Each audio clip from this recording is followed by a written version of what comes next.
ચલો બાળકો, તો હવે આપણે આગળ વાત કરીએ તો કે ચેપ્ટર નંબર 8ની અંદર સ્વાધ્યાયના દાખલા. બરાબર, તો જોઈ લઈએ. સૌથી પહેલો દાખલો, આકૃતિમાં દરેકની ત્રિજ્યા 12 સેન્ટીમીટર હોય તેવી બે વર્તુળાકાર પ્લેટથી બનેલું એક કેપેસિટર દર્શાવેલ છે. બે પ્લેટો વચ્ચેનું અંતર 5 મિલીમીટર છે. બાહ્ય ઉદ્ગમ વડે આ કેપેસિટરને વિદ્યુત ભારિત કરવામાં આવે છે. તેને વિદ્યુત ભારિત કરતો પ્રવાહ 0.15 એમ્પિયર જેટલો અચળ રહે છે. હવે રકમમાં તમને બે વર્તુળાકાર પ્લેટ આપી દીધી છે. આ પહેલી વર્તુળાકાર પ્લેટ અને અહીંયા બીજી વર્તુળાકાર પ્લેટ. બરાબર છે. હવે બંને વર્તુળાકાર પ્લેટ વચ્ચેનું અંતર તમને આપી દીધું છે. તો ડી બરાબર આપણે લખીએ તો 5 મિલીમીટર, એટલે આપણે લખી શકીએ 5×10⁻³ મીટર. બીજું, આ જે વર્તુળાકાર પ્લેટ છે એની ત્રિજ્યા આપી દીધી છે 12 સેન્ટીમીટર, એટલે 0.12 મીટર થશે. બીજું, આ બંને પ્લેટોને વિદ્યુત ભારિત કરવામાં આવે છે બાહ્ય ઉદ્ગમ વડે, અને વિદ્યુત ભારિત કરતો પ્રવાહ છે એટલે કે આ જે કેપેસિટર જે તૈયાર થયું એને ચાર્જિંગ કરતો જે પ્રવાહ છે એ કેટલો છે? 0.15 એમ્પિયર છે. બરાબર, સીધી વાત છે કે બે પ્લેટો એકબીજાને સમાંતર છે અને અમુક અંતરે મૂકેલી છે, તો આ શું એની રચના કરશે? તો કે કેપેસિટરની.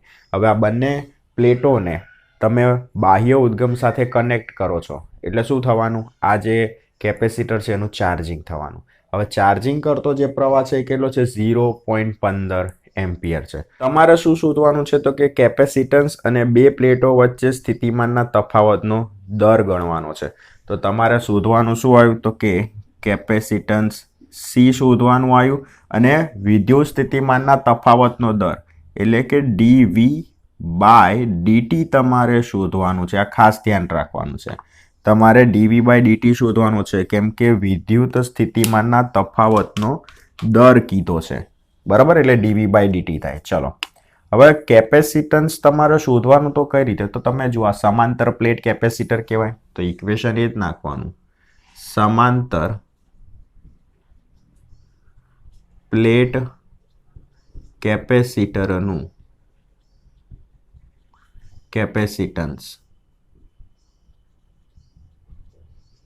C is equal to ε0A/d.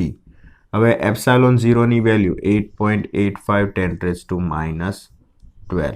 હવે ક્ષેત્રફળ તો શું આવશે? તો વર્તુળાકાર પ્લેટ છે તો πr² આવશે, તો ε0 કૌંસની અંદર πr²/d. ચલો, પાઈની વેલ્યુ 3.14. ત્રિજ્યા કેટલી છે? તો કે 0.12 અને એનો સ્ક્વેર. બે પ્લેટ વચ્ચેનું અંતર 5×10⁻³ ગણતરી મારીએ તો જોઈએ શું મળે છે. તો એ 8.85 × 3.14 × 0.12 × 0.12 ભાગ્યા કેટલા કરવા પડશે? 5, એટલે આપણને મળશે 0.08 ગુણ્યા 10⁻⁹ -3 ઉપર જશે +3 એટલે -12 + 3 એટલે કેટલા થશે? 10⁻⁹. 1 પોઈન્ટ આપણે ક્યાં જઈશું? સોરી, 3 પોઈન્ટ આપણે ક્યાં જઈશું? જમણી બાજુ જઈશું. બરાબર, 1, 2 ને 3 એટલે 80 10⁻12 ફેરાડે થશે. તો સી બરાબર 80 પીકો ફેરાડે તમારો જવાબ રહેશે. ચલો, હવે તમારે શું શોધવાનું છે? સ્થિતિમાનના તફાવતનો દર. તો હવે C ઇઝ ઇક્વલ ટુ શું થાય? Q/V થાય. હવે એમાં આપણે શું કરીશું? તો કે V ને કરતા બનાવી દઈએ. તો V is equal two Q/C. બંને બાજુ આપણે શું કરીશું? વિકલન કરીશું. બંને બાજુ વિકલન કરતા તો dV/dt is equal to C એ શું થશે? અચળ થશે, તો એને હું બહાર મૂકી દઉં અને સમય સાથે કોનું વિકલન થશે? વિદ્યુતભારનું તો dq/dt, પરંતુ આપણને ખબર છે dq/dt એટલે શું થશે? વિદ્યુત પ્રવાહ I થશે. તો અહીંયા I મૂકી દઉં તો dv/dt is equal two I/C. I ની વેલ્યુ છે 0.15 અને C ની વેલ્યુ હમણાં સુધી 80 10⁻12. ચલો dv/dt 0.15 ભાગ્યા 80 કરીએ આપણે. 0.15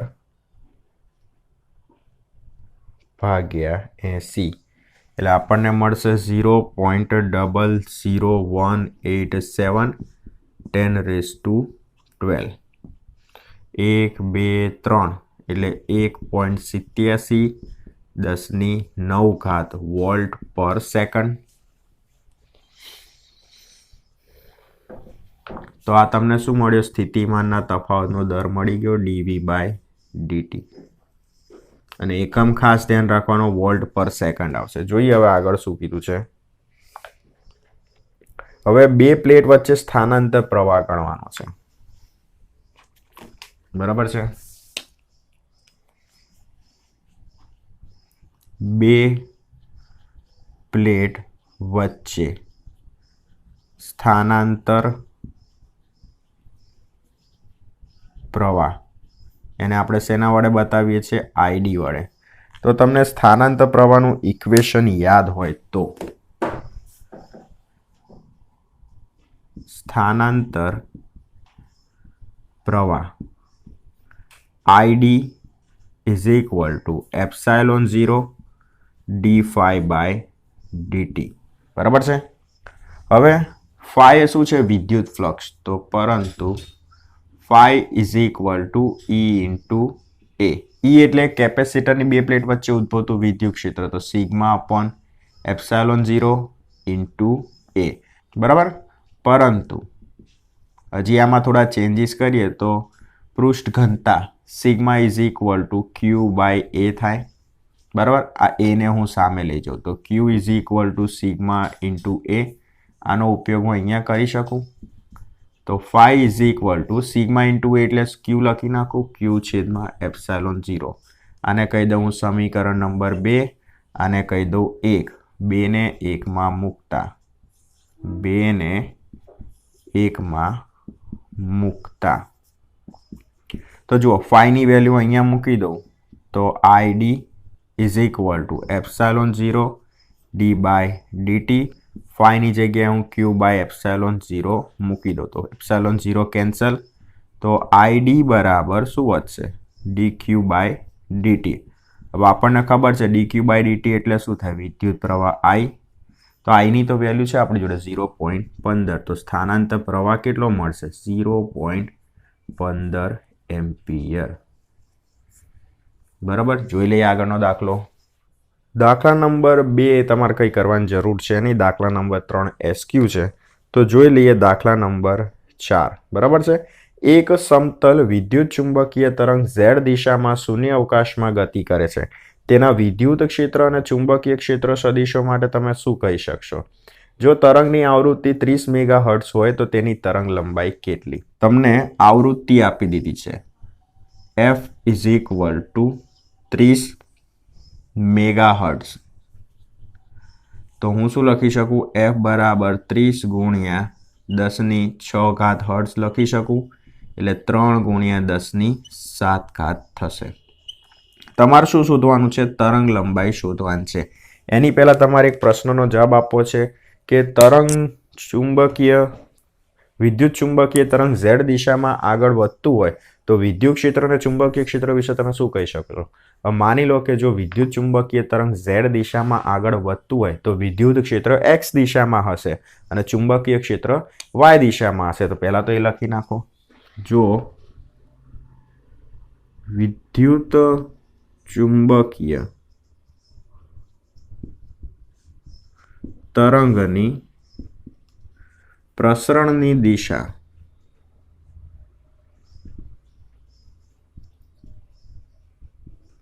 Z હોય તો વિદ્યુત ક્ષેત્ર x દિશામાં અને ચુંબકીય ક્ષેત્ર y દિશામાં હશે.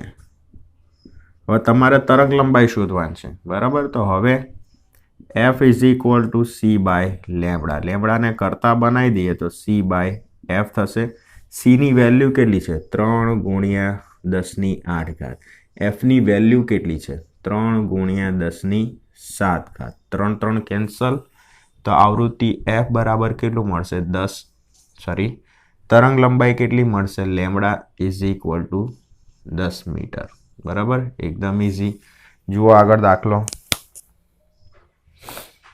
તો પાંચમો દાખલો જોઈ લો. તમને એવું કીધું છે કે એક રેડિયો 7.5 મેગાહર્ટ્ઝ થી 12 મેગાહર્ટ્ઝની વચ્ચે કોઈ રેડિયો સ્ટેશનને ટ્યુન કરી શકે છે. એક રેડિયો છે, હવે એ કેટલી આવૃત્તિને ટ્યુનિંગ કરી શકે છે? 7.5 મેગાહર્ટ્ઝ થી લઈને 12 મેગાહર્ટ્ઝની આવૃત્તિનું એડજસ્ટમેન્ટ કરી શકે છે. આને અનુરૂપ તરંગ લંબાઈનો ગાળો કેટલો હશે? બરાબર, તમારે તરંગ લંબાઈનો ગાળો મેળવવાનો છે. તો જેવી રીતે તમને જેવી રીતે તમને આવૃત્તિનો ગાળો આપી દીધો છે 7.5 મેગાહર્ટ્ઝ થી 12 મેગાહર્ટ્ઝ, તો સૌથી નાની વેલ્યુ કઈ છે? 7.5. તો એને હું કહી દઈશ f મિનિમમ. કેટલી? 7.5 મેગાહર્ટ્ઝ. મેગા એટલે હું શું લખીશ? 10⁶. તો 7.5 ગુણ્યા 10⁶ હર્ટ્ઝ. f મેક્સિમમ કેટલા હશે? તો 12 મેગાહર્ટ્ઝ. એટલે હું શું લખી શકું? 12 ગુણ્યા 10⁶ હર્ટ્ઝ. જેવી રીતે તમને આવૃત્તિનો ગાળો આપી દીધો છે, એવી રીતે તમારે તરંગ લંબાઈનો ગાળો શોધવાનો છે. એટલે કે લેમડા મિનિમમ અને લેમડા મેક્સિમમ તમારે શોધવાના છે. બરાબર, તો જોઈએ. હવે આપણી જોડે ઇક્વેશન છે f is equal to c by lambda. ચલો, f is equal to c by lambda. એમાં હું લેમડાને કરતા બનાવી દઉં તો c બાય f થશે. હવે તમે વિચારો કે મારે લેમડા મિનિમમ શોધવો હોય તો f કેવો હોવો જોઈએ? મેક્સિમમ. કેમ કે બંને કેવા છે? વ્યસ્ત પ્રમાણમાં છે. માટે lambda minimum is equal to c by f maximum. ચલો, લેમડા મિનિમમ c ની વેલ્યુ 3 ગુણ્યા 10⁸ છેદમાં f મેક્સિમમ કેટલા છે? 12 ગુણ્યા 10⁶. હવે 3 ભાગ્યા 12 કરીએ તો કેટલા મળે? 0.25 મળશે. 10⁵. તો લેમડા મિનિમમ કેટલા થશે? 25 મીટર થઈ જશે. હવે લેમડા મેક્સિમમ શોધીએ. તો આવૃત્તિ કેવી હોવી જોઈએ? મિનિમમ. તો c છેદમાં f મિનિમમ. c ની વેલ્યુ 3 ગુણ્યા 10⁸ છેદમાં f મિનિમમ કેટલું છે? તો 7.5 ગુણ્યા 10⁶. તો 3 ભાગ્યા 7.5 કરીએ. 3 ભાગ્યા 7.5 એટલે 0.4 આવશે. ગુણ્યા 10⁵ એટલે લેમડા મેક્સિમમ બરાબર 40 મીટર થશે. તો તમારે છેલ્લે લાઈન લખવાની. આમ તરંગ લંબાઈનો ગાળો 25 મીટરથી 40 મીટરનો હોવો જોઈએ, અથવા હોઈ શકે અથવા હોવો જોઈએ. જોઈ લઈએ આગળનો દાખલો. તો દાખલા નંબર 6 ફરીથી એસક્યુ છે. તો આગળ આવશે દાખલા નંબર 7. તો જુઓ શું કીધું છે. શૂન્ય અવકાશમાં રહેલ હાર્મોનિક વિદ્યુત ચુંબકીય તરંગનો ભાગ હોય તેવા ચુંબકીય ક્ષેત્રનો કંપ વિસ્તાર B0 510 નેનો ટેસ્લા છે. તરંગનો ભાગ હોય તેવા વિદ્યુત ક્ષેત્રનો કંપ વિસ્તાર કેટલો?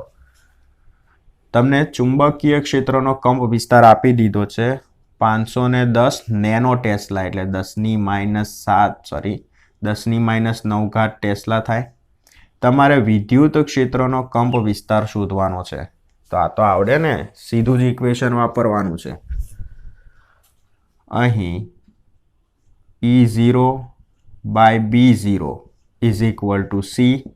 E0 ને કરતા બનાવી દઈએ તો C × B0। C ની વેલ્યુ 3 × 10⁸ B0 ની વેલ્યુ 510 × 10⁻9। 510 × 3 કરીએ એટલે આપણને મળશે 1530 10⁻1 એટલે E0 બરાબર મળશે 153 વોલ્ટ/મીટર। બરાબર, જોઈ લઈએ આગળનો દાખલો। એટલે દાખલા નંબર 8 આ પણ ઈઝી જ છે। તમને એવું કીધું છે કે વિદ્યુત ક્ષેત્રનો કંપ વિસ્તાર 120 ન્યૂટન/કુલમ છે તથા આવૃત્તિ કેટલી છે 50 મેગાહર્ટ્ઝ છે। તો તમારે સૌથી પહેલા શું શોધવાનું છે? B0, K, ઓમેગા અને લેમ્બડા શોધવાનું છે અને પછી એવું કીધું છે કે E અને B ના સૂત્રો શોધો। તો સૌથી પહેલા રકમમાં કઈ વેલ્યુ આપી? તો વિદ્યુત ક્ષેત્રનો કંપ વિસ્તાર આપી દીધો છે। બરાબર છે, તો E0 બરાબર 120 ન્યૂટન/કુલમ। બીજું તમને આવૃત્તિ આપી દીધી છે 50 મેગાહર્ટ્ઝ। એટલે હું શું લખી શકું? 5 × 10⁷ હર્ટ્ઝ લખી શકું। ચલો, સૌથી પહેલા તમને શોધવાનું કીધું છે B0, પછી K, પછી ઓમેગા અને છેલ્લે લેમ્બડા। પહેલા આટલી વસ્તુ શોધી નાખીએ પછી આગળની વાત કરીએ। તો તમે વિચારો E0 છે, B0 શોધવાનું છે। તો સૌ પ્રથમ E0/B0 = C। એમાં હું B0 ને કરતા બનાવી દઉં તો E0/C। E0 ની વેલ્યુ છે 120, C ની વેલ્યુ 3 × 10⁸ એટલે 40 10⁻8 એટલે 4 × 10⁻7 ટેસ્લા થશે। તો આ તો એકદમ ઈઝી। ચલો, હવે F છે આપણી જોડે, તો એના ઉપરથી આપણને ઓમેગા મળી જશે।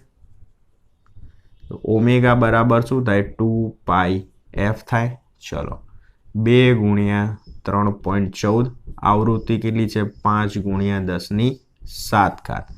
5 દુ 10, 10 ગુણ્યા અથવા ચલો 3.14 × 10 ગુણ્યા 10⁷ એટલે 3.14 × 10⁸ રેડિયન/સેકન્ડ થશે। ચલો, આ ઓમેગા મળી ગયું।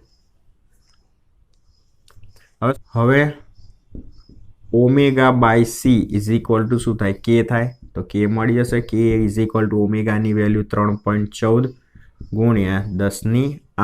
C ની વેલ્યુ 3 × 10⁸। તો 10⁸ તો કેન્સલ। હવે જોઈએ 3.14 ભાગ્યા 3 કરીએ એટલે 1.05 રેડિયન/મીટર મળી જશે।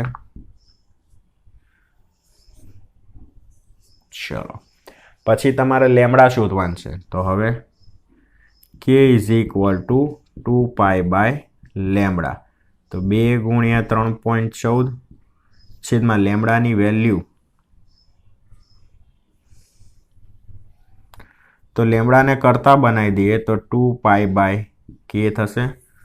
તો 2 × 3.14, K ની વેલ્યુ 1.05। જોઈએ શું થાય છે। તો 2 × 3.14 ભાગ્યા 1.05 એટલે 5.98 મીટર થઈ જશે। ચલો, હવે કઈ બાકી? 4 વસ્તુ શું થઈ ગઈ? હવે શું શોધવાનું છે તમારે? E અને B ના સૂત્રો। બરાબર, એટલે રકમની અંદર તમને કહી દીધું હશે કે વિદ્યુત ચુંબકીય ક્ષેત્ર X દિશામાં છે।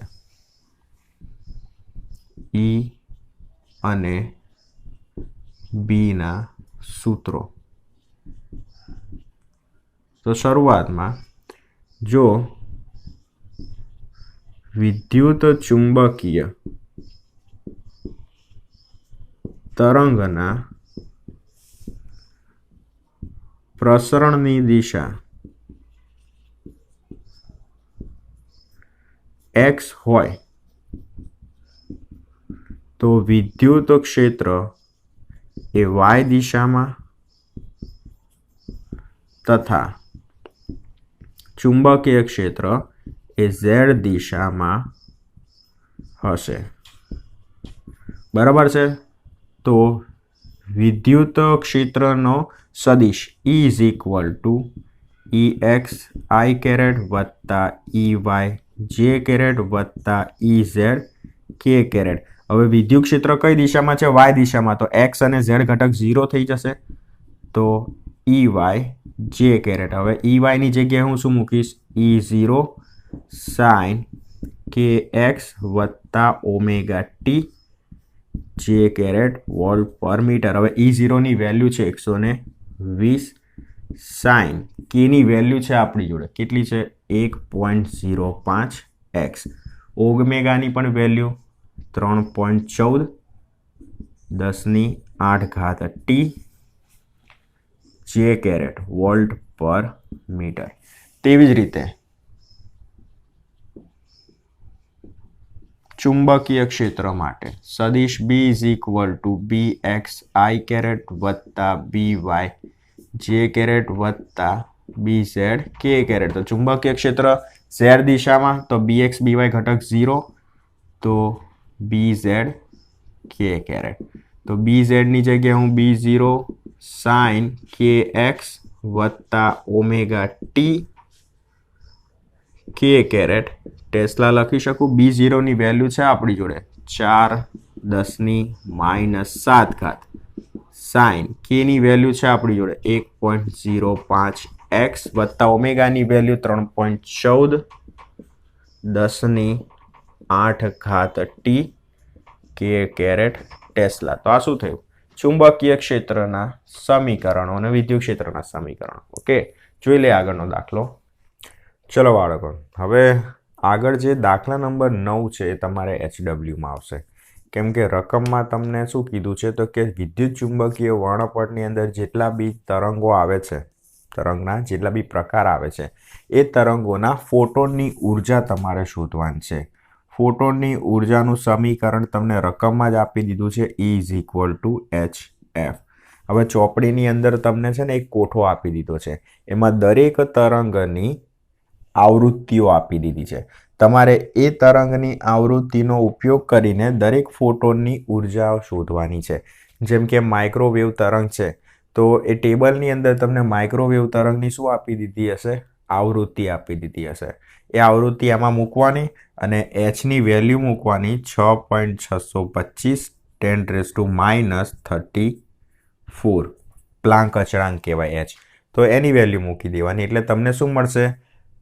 એ ફોટોનની ઉર્જા મળશે. પછી એમાં પ્રશ્ન કર્યો છે કે આ જે તમને ઉર્જા મળે છે કઈ રીતે મળે છે, તો એનું કારણ લખવાનું છે. બસ આટલી વસ્તુ છે, તો તમે જાતે પણ કરી શકો છો. આમાં એવું કીધું છે કે એક સમતલ વિદ્યુત ચુંબકીય તરંગમાં વિદ્યુત ક્ષેત્રના જયાવર્તી દોલનથી આવૃત્તિ 2×10⁻10 હર્ટ્ઝ અને કંપ વિસ્તાર 48 વોલ્ટ પર મીટર છે. હવે તમને શબ્દ વાપર્યો છે જયાવર્તી. જયાવર્તીને ઇંગ્લિશમાં કહેવાય સાઇનુસોઇડલ. એટલે કે જ્યારે પણ કોઈ તરંગ આવી રીતે આગળ વધે ને તો આને શું કહેવાય? જયાવર્તી કહેવાય. બરાબર છે. હવે રકમની અંદર તમને વિદ્યુત ચુંબકીય તરંગ છે, એમાંય પાછું વિદ્યુત ક્ષેત્રની આવૃત્તિ આપી દીધેલ છે. આવૃત્તિ આપી દીધી છે F is equal two 2×10⁻10 hertz. બીજું તમને વિદ્યુત ક્ષેત્ર આપી દીધું છે 48 વોલ્ટ પર મીટર. સૌથી પહેલાં તમને શું શોધવાનું કીધું છે? તો કે તરંગ લંબાઈ શોધવાની કીધી છે. બરાબર, રકમની અંદર તમને સૌથી પહેલાં તરંગ લંબાઈ શોધવાની કીધી છે. તો F ઇઝ ઇક્વલ ટુ C/લેમ્બડા. એમાં હું લેમ્બડાને કરતા બનાવી દઉં તો C/F થશે. Cની વેલ્યુ 3×10⁸. Fની વેલ્યુ 2×10⁻10 એટલે 1.5 × 10⁻2 મીટર હું લખી શકું. તો આ મને મળી ગઈ તરંગ લંબાઈ. જોઈએ આગળ બીજું શું કીધું છે. તમારે B0 શોધવાનું છે, ચુંબકીય ક્ષેત્ર. તો B0, તો E0 by B0 is equal to C. ચલો B0 ને હું કરતા બનાવી દઉં, તો E0 બાય C. E0 ની વેલ્યુ છે 48 અને C ની વેલ્યુ 3 ગુણ્યા 10 ની 8 ઘાત. 16 તરી 48 થાય એટલે 16 ગુણ્યા 10 ની 8 ઘાત ટેસ્લા. બરોબર, 16 તરી 48. જોઈએ આગળ શું કીધું છે. હવે C તમને શું કીધું છે કે સાબિત કરો અથવા દર્શાવો કે E ની સરેરાશ ઉર્જા ઘનતા, E એટલે વિદ્યુત ક્ષેત્રની સરેરાશ ઉર્જા ઘનતા ચુંબકીય ક્ષેત્રની ઉર્જા ઘનતા જેટલી જ છે એવું તમારે સાબિત કરવાનું છે. બરાબર છે. તમારે શું સાબિત કરવાનું છે? વિદ્યુત ક્ષેત્રની ઉર્જા ઘનતા એ ચુંબકીય ક્ષેત્રની ઉર્જા ઘનતા જેટલી જ છે એવું સાબિત કરવાનું. તો સૌથી પહેલા વિદ્યુત ક્ષેત્ર માટે ઉર્જા ઘનતાનું સમીકરણ આપણે લખીએ. તો ρe is equal to 1/2 epsilon 0 ERMS square તથા ચુંબકીય ક્ષેત્ર માટે ઉર્જા ઘનતા. તો ρb is equal to 1/2 BRMS square by μ0. સમીકરણ નંબર 2 અને સમીકરણ નંબર 1. હવે સમીકરણ નંબર 1 અને 2 નો આપણે શું લઈ લઈએ? ગુણોત્તર. સમીકરણ 1 અને 2 નો ગુણોત્તર લેતા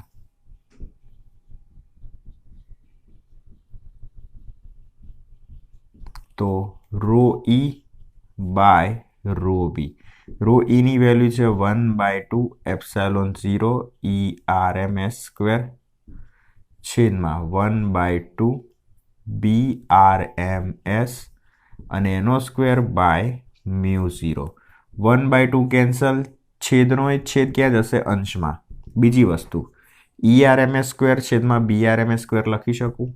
ERMS એનો સ્ક્વેર છેદમાં BRMS અને એનો સ્ક્વેર. છેદનો છેદ ક્યાં જશે? અંશમાં. તો એપ્સાઇલોન 0 μ0. હવે ધ્યાન રાખજો, પરંતુ ERMS છેદમાં BRMS ઇઝ ઇક્વલ ટુ શું થાય? C. તથા C is equal to 1/√μ0 epsilon 0. બંને બાજુ સ્ક્વેર કરીએ તો C સ્ક્વેર બરાબર શું થશે? 1/μ0 એપ્સાઇલોન 0 અને વ્યસ્ત કરીએ તો 1/c square is equal to μ0 epsilon 0. હવે જુઓ, આને છે ને હું કંઈક આ રીતે લખી શકું. ρe by ρb is equal to ERMS છેદમાં BRMS અને આખા કૌંસનો વર્ગ. એપ્સાઇલોન 0 μ0 એની જગ્યાએ હું 1/c સ્ક્વેર લખી નાખું. ચલો, હવે ERMS બાય BRMS શું થાય? C થાય. તો C સ્ક્વેર થઈ ગયું 1/c સ્ક્વેર. તો અહીંયા શું વધ્યું? 1 વધ્યું. તો ρe by ρb is equal two 1. તો આને સામે લઈ જાઉં તો ρe is equal two ρb. પછી છેલ્લે સ્ટેટમેન્ટ લખી નખાય કે આ પરથી સાબિત થાય છે કે, બરાબર. પછી જે તમને સાબિત કરવાનું કીધું એ લખી નાખવાનું. તો એકદમ ઇઝી. તો અહીંયા તમારું ચેપ્ટર નંબર 8 પૂરું થાય છે. હવે આપણે નેક્સ્ટ લેક્ચરથી નવું ચેપ્ટર શરૂઆત કરીશું. ચેપ્ટર નંબર 9 કિરણ પ્રકાશશાસ્ત્ર અને પ્રકાશીય ઉપકરણો. હવે જો તમારે આ ચેપ્ટરમાં વધુ ગ્રીપ મેળવવી તો ધોરણ 10ની અંદર તમે જે ચેપ્ટર ભણી ગયા હતા પ્રકાશનું પરાવર્તન અને વક્રીભવન, તો એ ચેપ્ટર પર થોડું નજર મારી લેજો, કેમ કે એમાં ઘણી બધી વસ્તુ જે તમે ધોરણ 10માં ભણી ગયા છો એ જ આપણે અત્યારે 12મા ધોરણમાં 9મા ચેપ્ટરમાં ભણીશું. ચેપ્ટર બહુ સરસ છે. જો એમાં તમને થોડી ઘણી ગ્રીપ હશે તો તમને 12મામાં કોઈ તકલીફ નહીં પડે. અને જો માની લો કે ગ્રીપ ના હોય છતાં પણ હું જે કહું એ ધ્યાન રાખજો તો પણ કોઈ પ્રોબ્લેમ નહીં થાય. બરાબર છે.